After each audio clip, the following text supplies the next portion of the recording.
So I wanted to make a video talking about the show Grotesquerie. And the reason that I wanted to watch the show was because the guy who was in the next show about the Menendez brothers, Nicholas Chavez. I've kind of forgot his first name. I think it's Nicholas Chavez. And I was like, wow, let me find out he's Mexican. I'm pretty sure his father's Mexican. I did a quick Google search.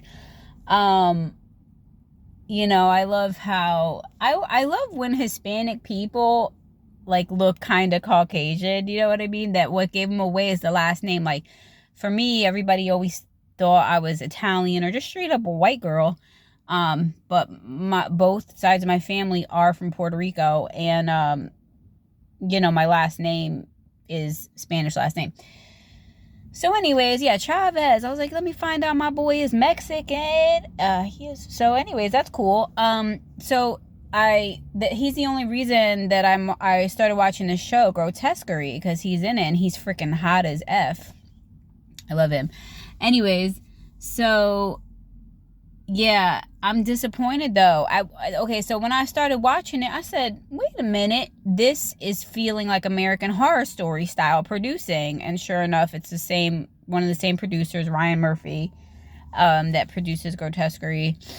And so I was feeling that, like that was cool. I feel like he's really poetic, but also a little horror comedy-ish ridiculousness in his stuff. Not that he's ridiculous, but kind of like the ridiculousness of horror comedy a little bit. It kind of has a little bit of that essence, but very dramatic. And I love how he seems to always include like religious aspects, like a lot of religious ideology, and there was a lot of religious ideology in Grotesquerie.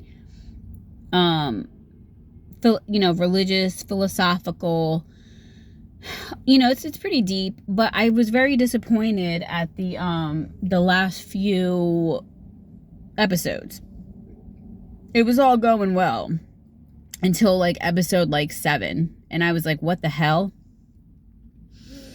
And then everything got flipped upside down. It's like you think it's really about this person getting this woman detective who's looking for this very serious religious serial killer, and then it turns out she's in a coma and this is all a dream.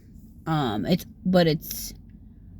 then she comes out of this coma and they want to study her because they're like, wow, we were noting all your brain activity and all the emotions you were feeling, and like you were actually whatever, she was living in like a vivid dream. And it was real to her. It was real, 100%.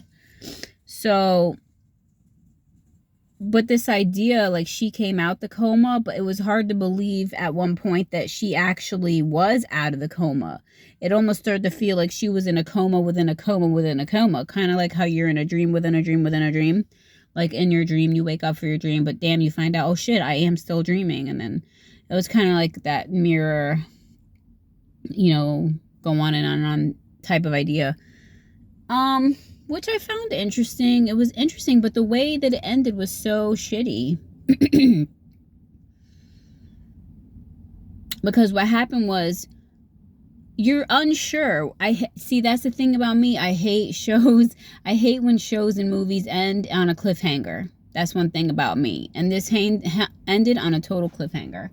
So I was like, what?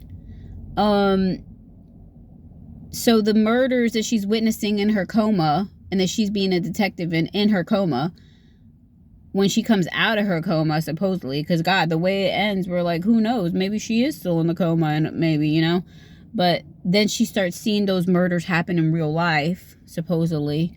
But then she feels like, oh shit, no, this is not real. And then she starts thinking, oh no, I'm actually really dead and I'm living in my own hell.